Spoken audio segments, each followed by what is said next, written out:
Good evening, everyone. Hope you're doing well. And let's go ahead and pick up with biological resources. This will be the first of two lectures on biological resources. I kind of enjoy this lecture. You may not, but it's a biology department, it's a biology class. Let's go ahead and talk about biological resources. And let's start with yet another picture of the Tuolumne Meadows region of Yosemite National Park. And these are deer that were just sitting there waiting for me to take their picture. This is in fall, so their antlers are kind of well grown. These are adults. And as we've discussed, because these are deer, these are mule deer because they're in California, and the species name for them is Otocoileus hemionus. And so that's the species, which then leads to the question, what is a species? And I hope you remember that earlier in the term I told you I was going to give you a species definition up front. That was the definition we were going to use for a period, just for looking at other animals, thinking about things, and so on. But I also, I believe, promised that later in the term I would be looking in more detail at that species concept and that we then may progress from that. And this is that lecture. I know you've been waiting excitedly with bated breath. Tonight is your night. Tonight we're going to talk about the biological species concept. But these are also deer from Tuolumne Meadows, but this is earlier in the year. So the different trip, earlier in the year, shorter antlers with more fuzz on them. Anyway, point being, as we've talked about previously, a species can traditionally be defined as a group of organisms that can successfully reproduce amongst themselves, but not with any other organisms. And as we've discussed, that means a species in this sense is reproductively isolated from all other organisms. Pretty straightforward. This is known as the biological species concept, which many biologists and some paleontologists will abbreviate as the BSC. So, next time you're hanging out at the bar or the pub and you hear some people over in the corner talking about the BSC, they're probably biologists and they're talking about the biological species concept. Now, when we talk about species, we go back to the work of a natural philosopher named Carolus Linnaeus back in the 1700s, who came up with the way of organizing living things that we still use today, at least in terms of naming organisms. This is an important point right off the bat. We use this system to name things, but our understanding of species has moved beyond what Carolus Linnaeus interpreted back in the 1700s. In any event, if you think about, for example, our species, Homo sapiens, we are in the animal kingdom, the kingdom Animalia.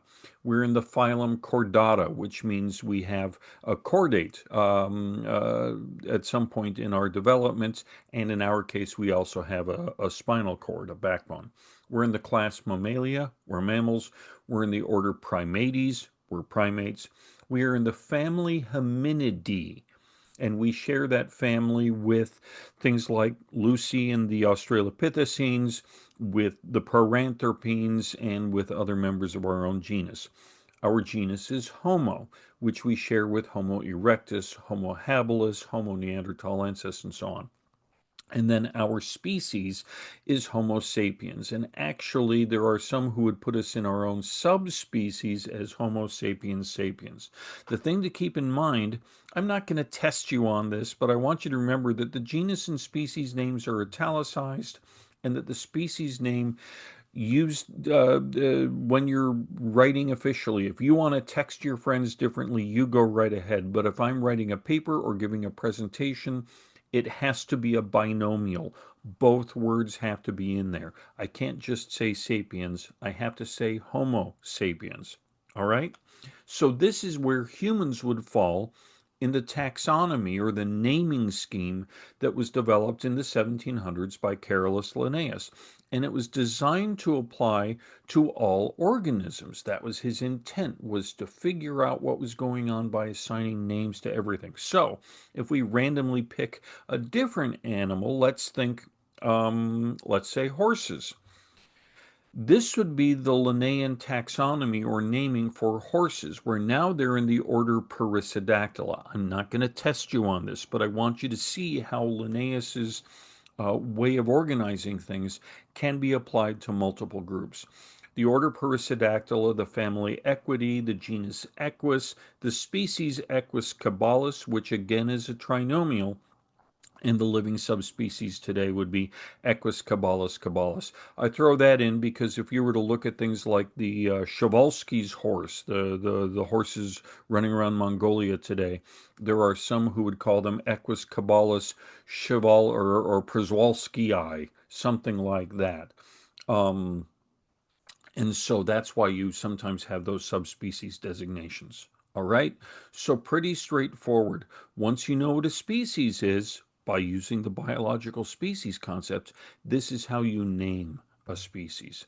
Now, the thing is, when Linnaeus was working, at least at the outset, he was working like lots of other people off the Scala Naturae, which we've talked about before, in which, whether it's because of Aristotle's views or because of religious views, species were seen as unchanging. They didn't change, and they remained in their relative position in the ladder of life. And so he structured his naming system along those lines, where you give something a species name, and that's it. It doesn't slop over, it doesn't change through time, it is immutable. However, the more he looked at things like plants and realized that you could have hybrid organisms, he started to question his own interpretations on that and the interpretations of other naturalists at the time. Nevertheless, his naming convention is largely based on the idea that these things don't change, that they are immutable. Which brings us to the concept of hybridization. This is me several years ago in Yosemite National Park. That's Half Dome in the background in the upper left, and I am riding on a mule named Guinness, and he was the largest mule they had because I'm a large person myself, so they wanted me to have the big guy. He was very friendly. He and I got along famously. The reason I bring up mules is because they are not a species. They are a hybrid organism between a female horse and a male donkey. And so they are not their own species. They are a hybrid form of two different but closely related species. And if you look at the genetic information of some of these organisms, you can see that horses and donkeys separated from each other right around here, somewhere between 4 million years ago and 4.5 million years ago. That's when their exchange of genetic information was cut off. They were no longer, they became reproductively isolated somewhere at that point. And yet, even after 4 to 4.5 million years, they are still so closely related that they can produce living offspring. Their living offspring are just not fertile. The mules can't then go on and reproduce themselves, which is why they are not their own species. Now, I need to emphasize that once every 200,000 mules or so, you might get one that is fertile. That does occasionally happen. And again, that is because horses and donkeys, despite being separated by 4 to 4.5 million years, they are still so closely related that occasionally they might produce a fertile offspring. That said, it's not sufficient to actually designate mules as their own species. So it's recognized that species can hybridize. We do this because mules combine the best characteristics of horses and donkeys. They have some of the power that is available to donkeys, but they don't necessarily have the snarkiness or the attitude that donkeys have. They're a little easier to work with because they inherit that from horses. So that's why people continue to breed female horses with male donkeys in order to produce mules. It's so that they get that nice sweet spot of characteristics so that they get all the good stuff that they want from a horse or a donkey and less of the stuff that frustrates them. Horses are one example. They aren't the only one. For example, wolves are a distinct species from coyotes, and yet wolves and coyotes can reproduce and they can produce viable or living offspring. It's just that those offspring are not fertile, same as we just saw with mules. So here too, you have different species according to the biological species concept, and yet they are so closely related that they are able to produce viable offspring that are able to survive and thrive. Okay, now with this in mind, thinking about species, thinking about the biological species concept, and hopefully I've already given you a little bit of thought on this about why maybe it's not the best species definition to use because it's got exceptions and whatnot. I also want you to think about species in this way. I would like you to take a moment, step away from the concept of species, and think about yourself. Think about who you are, and think about your life, and think about where you are in your life right now. And this is not going to become a self help lecture, but I want you to think about what do you do for a living if you have a job? Where do you live? What classes are you taking? What are you looking at as your future? What do you think is going to happen? And then think back maybe 5 years or 10 years. How much of where you are now could you have predicted back then? And I would imagine that in almost every case, there's going to be some things like, oh, well, I was going to college. Yes, but did you know which college? Did you know which classes you were going to take? Oh, I'll probably be married. Are you married? Did that work out? If so, did you marry the sort of person you expected to marry? Or maybe somebody caught you by surprise. Did you marry a specific person that you were planning all along to marry? Or is it somebody that you met between 5 or 10 years ago and today? Are you working the job you expected to be working? Or did you take the one that was available? Maybe it was a bit of a surprise. All of this is to emphasize that where you are now, I'm going to guess, in most cases, wasn't necessarily completely predictable 5 years ago, 10 years ago. Yes, there were some things you had in mind. Yes, there were some things you wanted to do, but there were also things that caught you by surprise. There was happenstance, there was circumstance, and you didn't necessarily see it coming, but as it did, you adapted and potentially took advantage of it. Now, turn that around. Do you know exactly where you are going to be 10 years from now?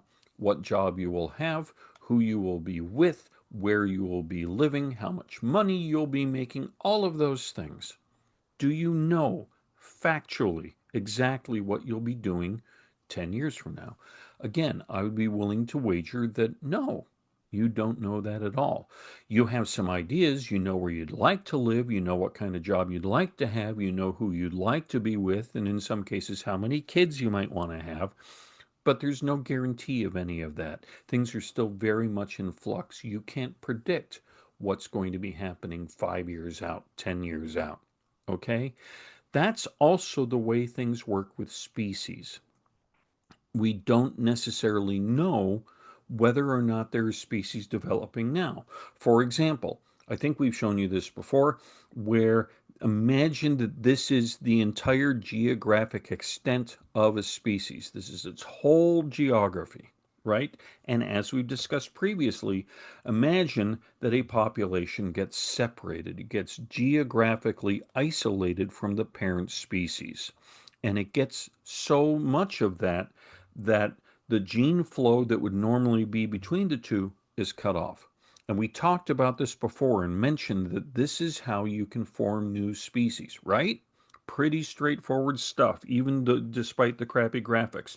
But imagine that barrier disappears and suddenly there's no barrier to gene flow. Your population is now part of the parent species again. Natural selection has been working. Separation of the population has been working. Breaking up the gene flow has been working, exactly as we talked about with species, but not for long enough for the species to differentiate and become reproductively isolated. They were physically isolated, but they're still capable of reproducing. So even though all of the factors involved in producing a new species were involved, it didn't happen. And so if we go back, imagine that this is us now. This is us looking at a species now where we see a species, a population that's broken off, and whether it's a river or a different continent, something like that, that has isolated these organisms. This is what we're looking at now. And you could confidently say, well, if this situation remains, you might have a new species after a certain amount of time. But then, if gene flow is restored, 10 years from now, 100 years from now, 1,000 years from now, and they haven't been separated long enough to for their reproductive genetic content to not be able to merge, you're going to end up with the same species. What I'm trying to say is that with these species definitions, they are not predictive.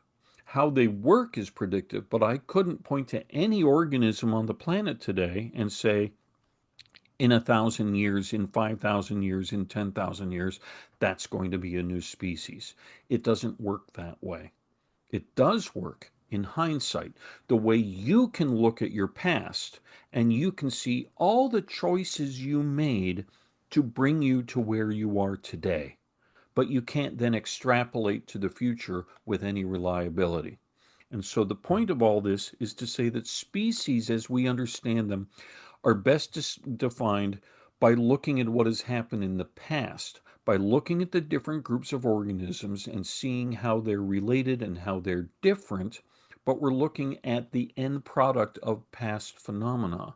We can't project into the future. So essentially, species are best seen in the rearview mirror. And I know that some of you are looking at this picture, which isn't mine, by the way, and you're saying, well, I thought you were a paleontologist. Isn't there a better image you can use about an animal in your rearview mirror? And the answer is, well, yes. But to me, with my very subtle form of humor, this is far too obvious. So I really didn't want to beat you over the head with it. So I went with the bison image. Just letting you know I'm aware of Jurassic Park and this stuff, but that would have been just too easy a layup for this sort of thing. So that's why I went with that. Now, still talking about species, still talking about the biological species concept, and we've mentioned the modern evolutionary synthesis and these three gentlemen, and I'm going to keep coming back to this guy, Ernst Mayr. He's the one who came up with the biological species concept. He's the one who named it and defined it, and that's why we've been that's why we have it today, is because he's the one who codified it. And I want to bring up, just as an aside, this is an anecdote. I'm not going to test you on it, but back in the 90s, he actually visited Southern California in 1994, and he came by University of California, Riverside, and I got to have lunch with the guy. It was awesome. We went to, I don't think it's around anymore, but it was a little Riverside brewery, and we had bratwurst, and we had beer. He was 94 years old at that time. And he came by and we had a great talk. It was so special to be able to meet him. Even today, I look back on that and think how fortunate I was to be in the right place at the right time. He was the nicest guy. He was so smart. At 94, he had just published another paper. He had just published a new book, and he was 3 chapters into his next book, and he had a couple other papers coming out. So even in his 90s, still deeply engaged with biology. This huge thinker in how biology works, how species works. Um, and I bring all this up not to brag, because I was just eating a sandwich, but to say that if I could go back now and talk with him again about this, and if I felt really bold, what I might do is ask him, with your biological species concept, what would you do with critters like this? And this, as you probably know, is an amoeba. And the reason I bring up amoebas is because they reproduce asexually. They don't have sex, they have fission. They just split. You have one amoeba, and then it squeezes itself in the middle, and it splits into two amoebas, and then they split into four amoebas, and off you go to the races. But they aren't having sex at all. And since we've just defined biological species as organisms that are able to reproduce with each other and not with any other organisms, what do you do with asexual organisms? I think about that. Or don't. It's up to you. Because biologists have various species of amoeba. How do they do this? How do they define these organisms if they aren't having sex? If they can't prove that they're reproductively isolated because they aren't having sexual relations. And so this is something I wish I had asked Ernst Mayr. Instead, I was eating a bratwurst sandwich and drinking a beer. Still pretty cool, but I kind of feel like it's a missed opportunity now. So, when we think about biological organisms, we have to keep in mind that we're not always talking about strictly sexual organisms. There's other things going on as well.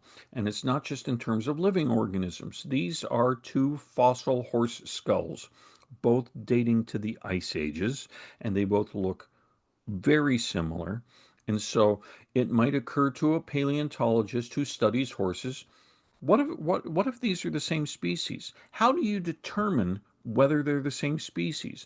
Well, I can tell you one way you don't determine that is to take the skulls, put them in a cabinet with each other, close the door, turn the lights down, play some sexy music. You know what's going to happen?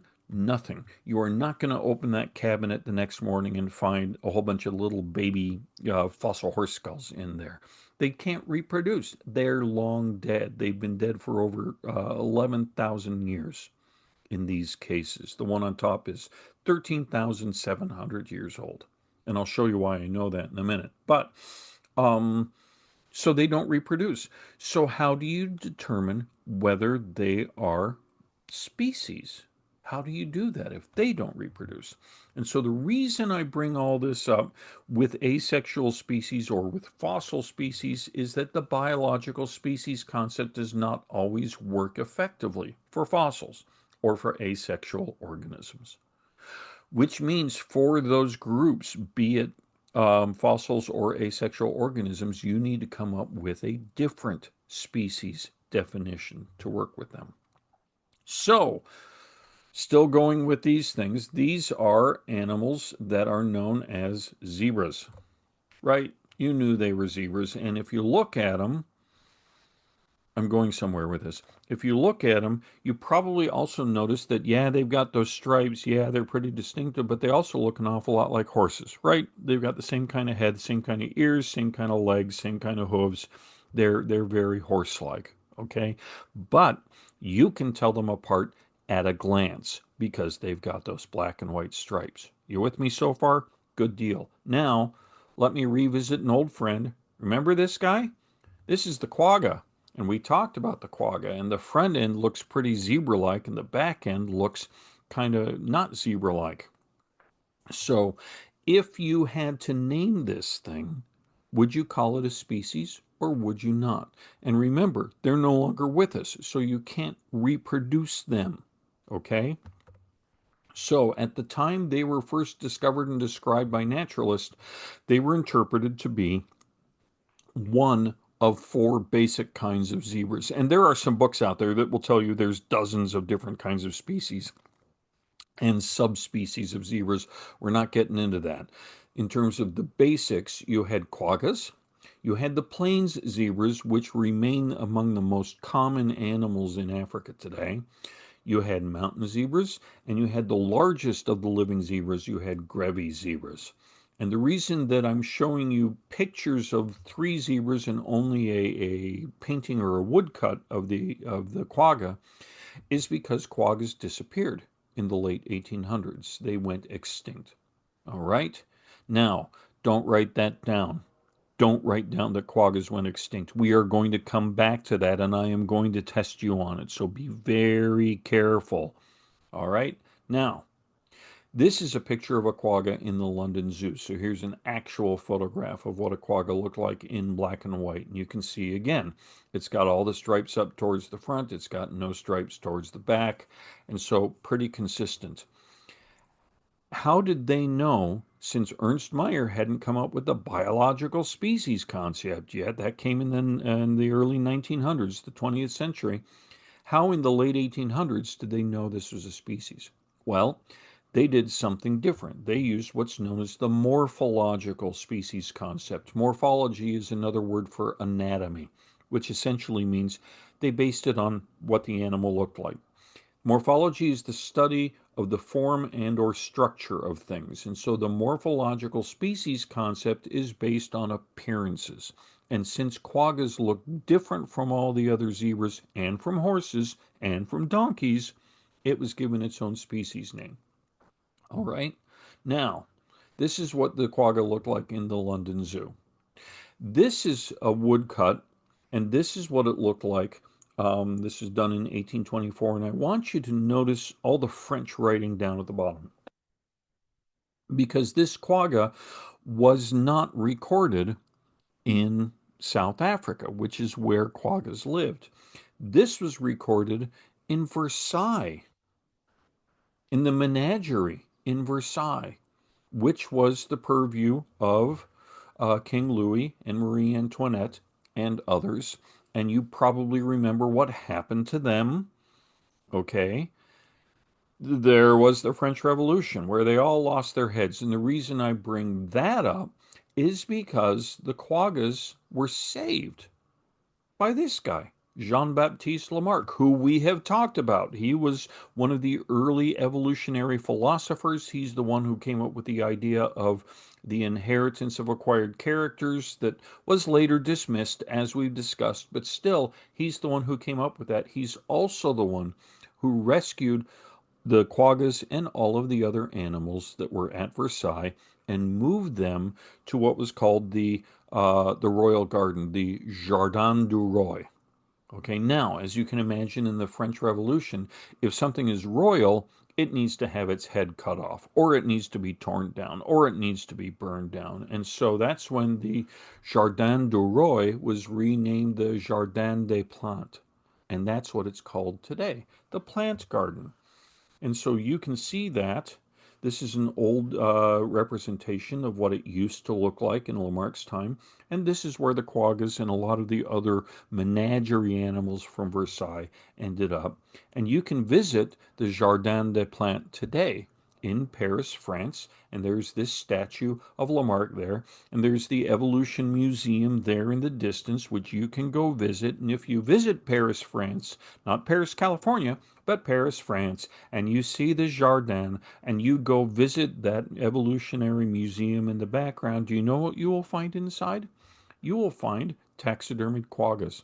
The quaggas that were figured, the quaggas that were brought back from South Africa, that roamed in Versailles and then were moved to the Jardin by Lamarck, they're still there in the Jardin, but they died and they're preserved. Why am I giving you this historic anecdote?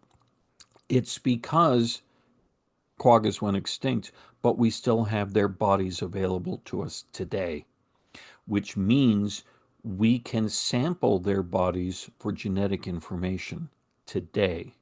And that's been done. It's not just this quagga. There are other quaggas in other European museums, but still, the point is they are preserved, and so scientists who study them have been able to obtain DNA. And what they have determined is that quaggas are essentially genetically, they're just plain zebras. They're the same species as plains zebras. They were just a regional variation, a population, but genetically they were identical, which means here's the important point for the exam: quaggas did not go extinct. They just were regionally extirpated. So, if I ask you on an exam, true or false, a quagga is an extinct form of zebra, the answer is false. It's an extirpated variation, but it is not a species. if I say it's an extinct kind of zebra, maybe, but I probably won't be that mean to you. If I ask if it's an extinct species of zebra, the answer is no, because the species is still with us as plains zebras. All right, so please keep that in mind. And what does that tell us? It tells us that the morphological species concept does not necessarily reflect species relationships. Clearly, the quagga looks different from other zebras, and yet it wasn't different from them. It was the same species, it was just a regional variation. And using the morphological species concept did not capture that. Okay? Just as an aside, today in South Africa, there is a project known as the Quagga Project. And what they are doing essentially, and have been doing for quite some time, is taking plains zebras that have a coloration that looks kind of like what quaggas look like, and they're moving them to South Africa and they are breeding them for that coat pattern. So they are selecting for quagga like colors. And you can see this is a relatively recent foal, stripes in the front, very few, if any, stripes in the back. You've got more of the brown coloration. And so this isn't genetic, this is just breeding. It's not genetic engineering. They aren't trying to clone anything or do a Jurassic Park. And if you're a purist, you could say, these aren't real quaggas, they're just plain zebras that look like quaggas.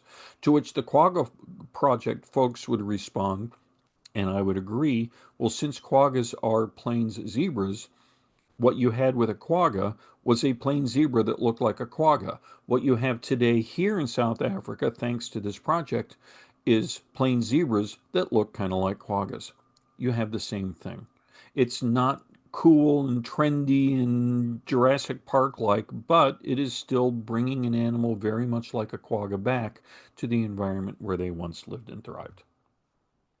Now, since the biological species concept doesn't work for everything and the morphological species concept doesn't work for everything, let's talk about a variation on the morphological species concept, which is known as the phylogenetic species concept, where you produce phylogenies like the one that you see here. And basically, now you aren't just looking at morphology. You aren't just looking at what the animal looked at. You're looking at specific characters. And what you're trying to do is look at a group of organisms that share certain characteristics amongst themselves that they've inherited from a common ancestor, but that they don't share with any other groups of organisms. It's not reproductive isolation, it's character isolation. And you're specifically looking not at the whole animal necessarily, but at characters that are inherited from a common ancestor. And so in this case, you have a branch or what's known as a clade on the tree of life. In other words, a phylogenetic species is an irreducible group whose members are descended from a common ancestor and who possess a unique combination of defining or derived traits. Derived meaning inherited from that common ancestor. So this would be a very different sort of thing. You aren't just looking at the whole animal and saying, yeah, it looks a little different. You were looking for specific characters. You key out all the different characteristics and you select the ones that show which organisms are related to each other more closely and that share a common ancestor, and then that don't share those characteristics with any other organisms. So, for example, this is an example of phylogenetic species. Even though we aren't looking at species here, we're looking at larger groups. But if you think about mammals versus non-mammals, things like crocodiles, things like birds, things like amoebas, mammals are separated by having mammary glands. All right? So there's non-mammalian vertebrates, and then there's organisms with mammary glands. And then within that group of animals with mammary glands, you have some that give birth to live young and some that lay eggs. And so that is something that separates them. And then within the live bearing ones, you have some that raise animals in a pouch, raise their offspring in a pouch, and some that have a placenta. So you and I are placental mammals. Humans have placentas, the same as any number of other placental animals, which means, according to this scheme, we are all descended from a common ancestor that had a placenta. And other organisms don't have a placenta, so they are separate lineages. We are derived within this group. But placental mammals and marsupials give birth to live young, which separates them as a group by a characteristic inherited from a common ancestor who gave live birth and who had mammary glands. So, do you see how that kind of separates things out? We moved away from the idea of just appearances, just what something looks like, and now we're looking for groups of characteristics that can combine into different groups. Okay? And that's why you may have seen, for those of you who are dinosaur fans, you may have seen things like this. This is a cladogram of dinosaurs. These are non-avian dinosaurs, except for birds up there in the upper right. Everything else is extinct and has been gone for 66 million years or more. And so there's no way to test their reproductive capabilities. What we can test is what we just discussed, the phylogenetic analysis, and which ones have inherited characteristics from a single common ancestor that distinguishes them from other groups of organisms. And so this is pretty standard in paleontological studies. These are phylogenetic species, or in this case, phylogenetic genera. So, hopefully that makes sense. And it uses anatomical features to link organisms in branches, like you see here, also known as clades, which is why this is called a cladogram. And I may very well test you on that. Now, does this work? I'm going to go way back to a paper on horses from way back when I was a student in 1980, and I'm doing this to emphasize a point. This cladogram is probably out of date, but that's not the point. The point is how it worked. So, what you have is a series of branches or clades, and then across the top, you've got the names of different kinds of horses, both living horses and extinct horses. And you can see how they relate to each other on each of these branches or clades. So, for one example, that's Equus quagga. That's the quagga that we just talked about, and it's located on this branch. Okay, and you can see that again, I'm not going to test you on this, but it's characterized by having horizontal post-orbital bars and short ears, and a feature called an isthmus on its lower third molars. Blah blah blah blah blah. That's what defined in this cladogram. That's what defined quaggas. Over here is what at the time was known as Equus burkellii, and that's the plains zebras. And you can see that it is on a completely separate branch, a completely separate clade. All right. So taking all of these characteristics, figuring out which ones are primitive and which ones are derived, and so which ones in each clade can be ascribed to a common ancestor in that clade, what you are seeing is that Burkell zebras or plain zebras and quaggas key out on completely different branches, completely different clades. And you should be raising your eyebrow and scratching your chin and thinking, why is that? Because I just told you that quaggas and plain zebras genetically are the same species. And so that cladogram is showing you a relationship that doesn't exist. They aren't on separate clades and related to different organisms. They are the same organism, but that wasn't recognized in 1980, so they weren't able to do that. In other words, as with the morphological species definition, the characters that are used in phylogenetic analyses may not always reflect true species relationships. You're in the same boat. It's much more precise, and it's wonderful because you can use computers to analyze the character states and determine the probability of certain relationships over others. And so, this is still probably going to continue to be used for things like non avian dinosaurs and any number of other extinct animals. But in terms of cladograms where we also have living species, it's possible that the characters you are using aren't actually telling you anything useful. You're using them because they jump out at you and you say, oh, I should record that, but that doesn't necessarily mean that they're conveying any actual pertinent biological information about the validity of that particular species. So here too, the phylogenetic species concept doesn't always work.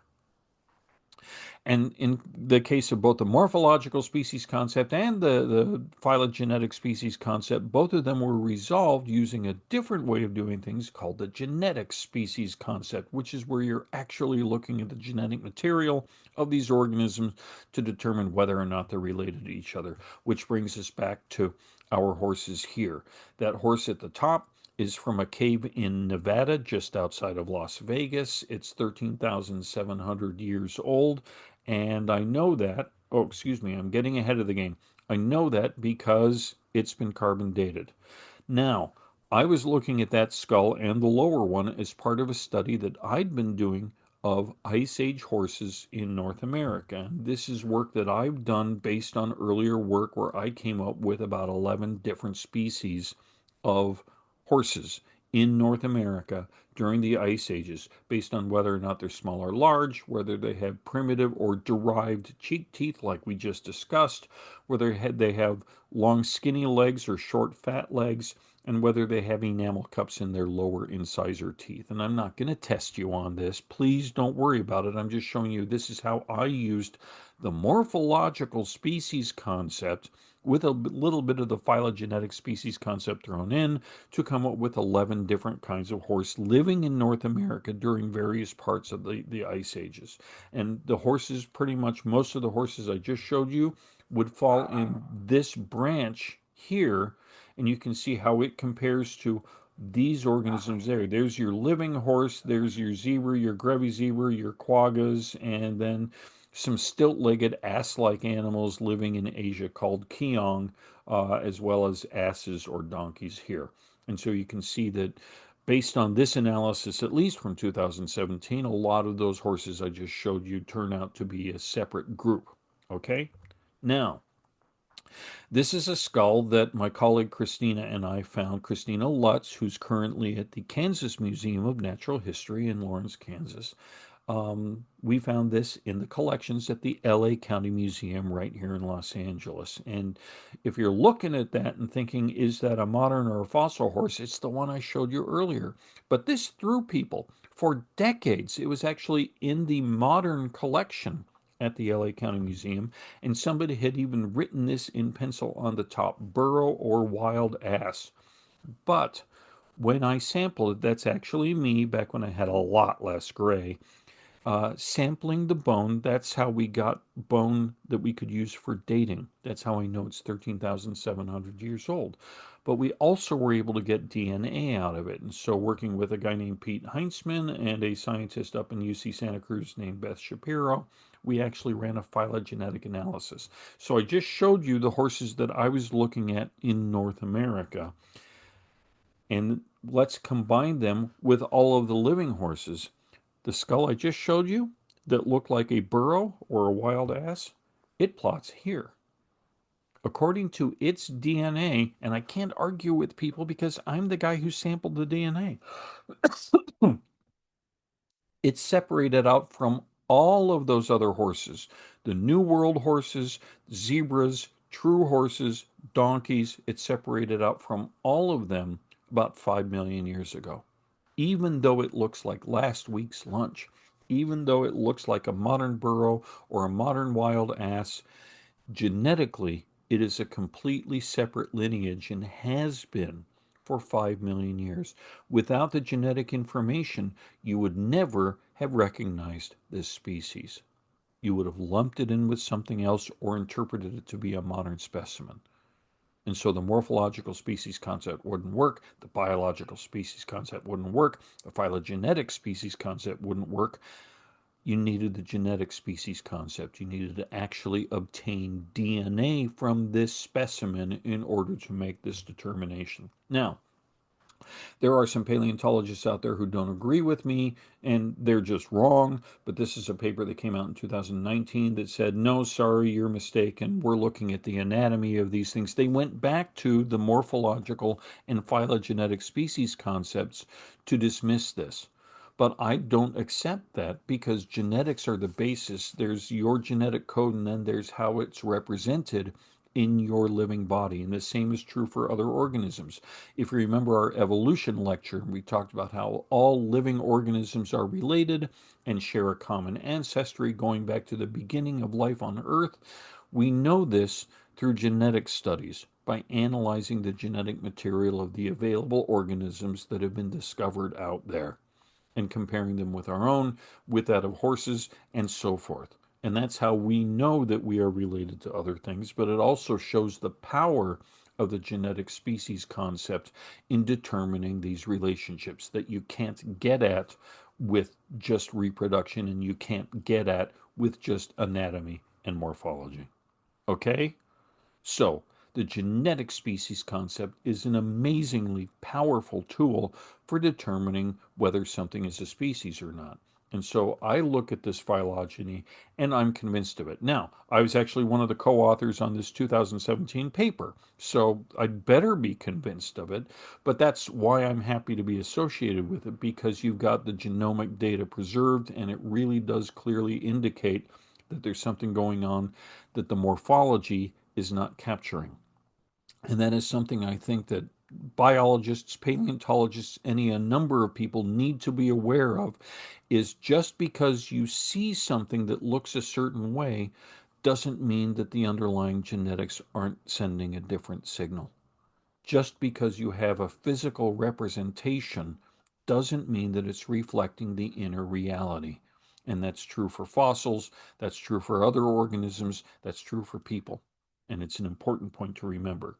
Now, that being the case, this is the lower jaw of Lucy. You remember I had a picture of me holding this jaw earlier. Here's a close up of this fossil. How many of your other professors are showing you close up pictures of the Lucy jaw? Not too many, I suspect. But here you go, because I'm always thinking of you. And the reason I show this now is because this fossil has absolutely no organic material left in it. It is just the fossilized bone. So I can't sample this to get a date. Granted, I couldn't anyway because it's 3.2 million years old. It's not within the range of radiocarbon dating. But I also can't get any genetic information out of this. The DNA is long since degraded. There's no way to sample this and get a genetic signature. That's true for this lower jaw. That's true for things like the non avian dinosaurs. You can't look at a tyrannosaur and sample it. Yes, there have been some suggestions of DNA fragments that are left over from some dinosaurs that are amazingly well preserved, but not enough to get a genome, not enough to determine their relationships. It's just indications that there was maybe some DNA preserved. And so the point here is that yes, the genetic species concept is very powerful, but there are any number of other fossil organisms out there for whom that will never work because you need DNA in order to make it happen. And so the challenge with the genetic species concept is that it requires relatively intact DNA sequences, which are not always possible to get. And in fact, they can be exceedingly rare. There's been a big push in the past couple of decades to get genomic information, but for every one horse I've been able to work on that has yielded DNA, there are thousands of horse fossils out there, literally, if not tens of thousands of horse fossils out there, that have not yielded any DNA at all, and that are unlikely to. An example would be the horses I study at the La Brea tar pits, where if I want to get DNA out of them, I have to get the asphalt out of them first. But the solvents that are used to get rid of the asphalt also destroy the DNA. So even with all those amazing fossils right here in our backyard at the La Brea tar pits, there's been no success in getting any DNA out of them because of the nature of their preservation.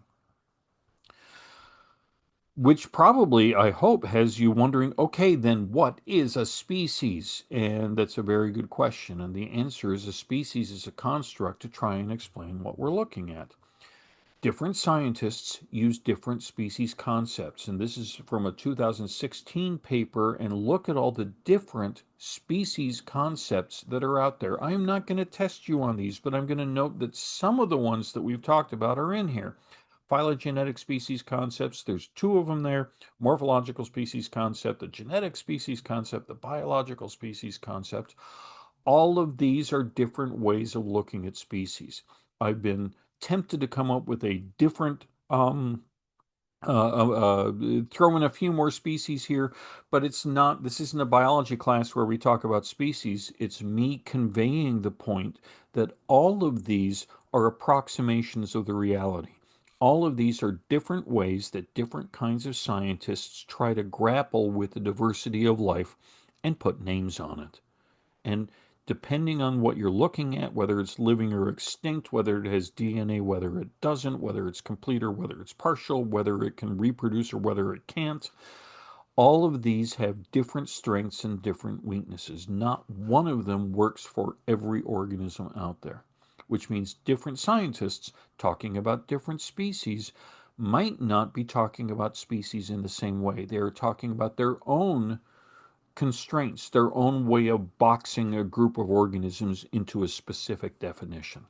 And that's important to keep in mind. And with that, as an aside, for those of you who have not read this book, The Log from the Sea of Cortez, I strongly advise that you read it. Written by a guy named John Steinbeck, who you may have heard of, and a guy named Ed Ricketts, who we talked about earlier in our Monterey lecture. And I bring this up because in their book they wrote, indeed, as one watches the little animals, what they did is basically they grabbed a sardine fishing boat from Monterey, they sailed it down to the Sea of Cortez, or the Gulf of California, and they collected organisms from tide pools. And they did this for fun. They were doing it because they were having a good time. Yes, it was science. Yes, it was good science, but it was also they were doing it because they enjoyed it, which is part of the fun of science if you have a mindset like that. Anyway, as they were collecting these animals, as they were seeing them in the wild, as they were documenting them, as they were collecting, they said, as one watches the little animals, definite words describing them are likely to grow hazy and less definite. And as species merges into species, the whole idea of definite independent species begins to waver, and a scale like concept of animal variation comes to take its place. And this is important because the same is true today, where you can find biologists. Maybe if you're in a biology class, you've even had your instructor tell you species are artificial constructs. They aren't necessarily biologically valid. On the one hand, we see different kinds of organisms and we try to put them in a given box that then we can analyze, looking at the fact of the animal and converting it into data that can be studied, like we talked about at the beginning of the term. But the more you collect, the more data you have, the more those species tend to blend into one another. And I bring that up because we started out by talking about Carolus Linnaeus and his hierarchy and his naming that we still use today, back when he thought species were distinct and immutable or unchanging. And his hierarchy was designed to reflect that perception of reality that he had back in his day. Now, you look at Ed Ricketts. This is actually a statue of Ed Ricketts up in Monterey and Pacific Grove, in case you're ever up in that area. Um, you look at the definition he just gave you, where they start to blur and it becomes more of a gradational thing. And I think increasingly biologists and paleontologists are leaning in that direction. That the natural world is going to continue to throw curveballs at us. Maybe not like vicious curveballs like Shohei Ohtani, but still curveballs that you have to take into account. The challenge is that when we are dealing with species and we're recognizing those variations, we are still trying to constrain them in a naming system that was developed by Linnaeus. That's how we name species. That's how we document species. That's still the acceptable protocol. And so there's a disconnect between how we name them versus what we might think they are. And even that depends on which species definition you're using.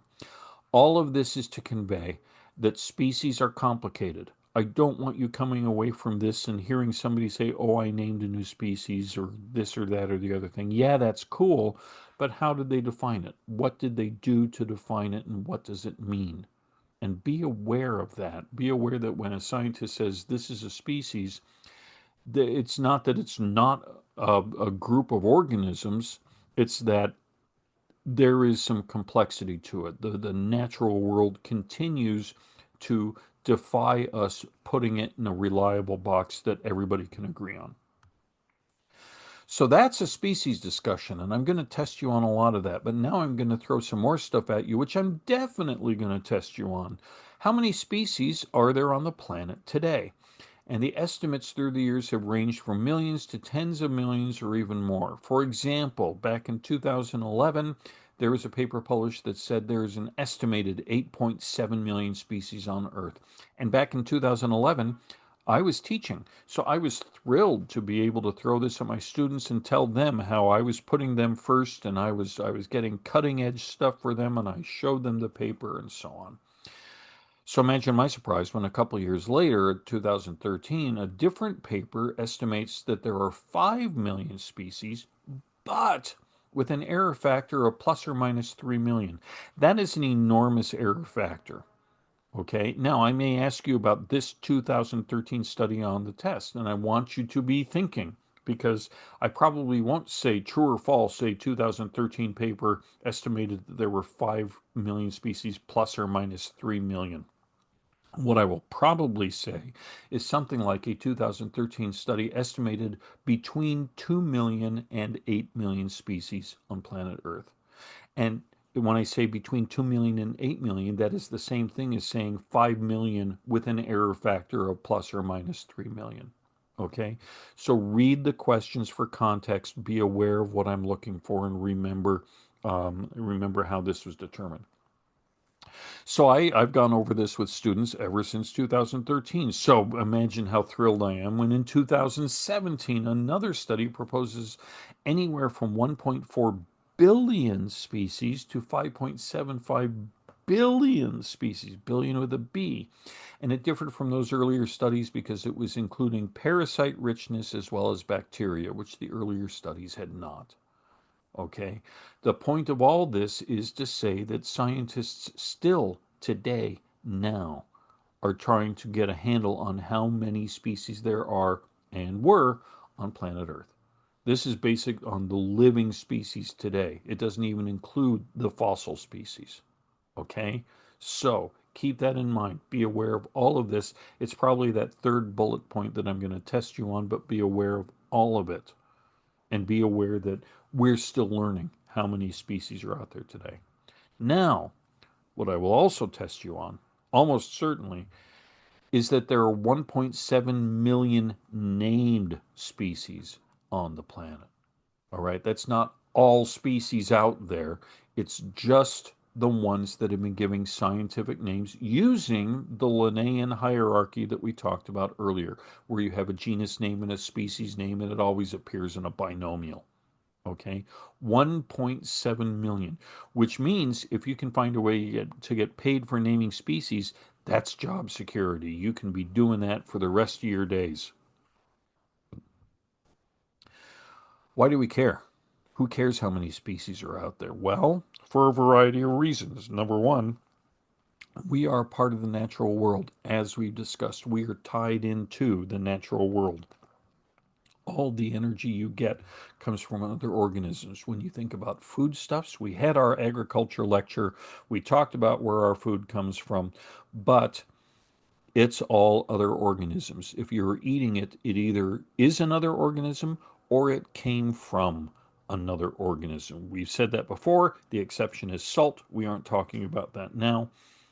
That's where you get your energy. So, knowing how many species are out there is useful for determining what foodstuffs are available to us. And we've talked about domestication and how we have chosen to select only certain organisms to consume, but still knowing how many other organisms are out there that we might consume is going to be helpful.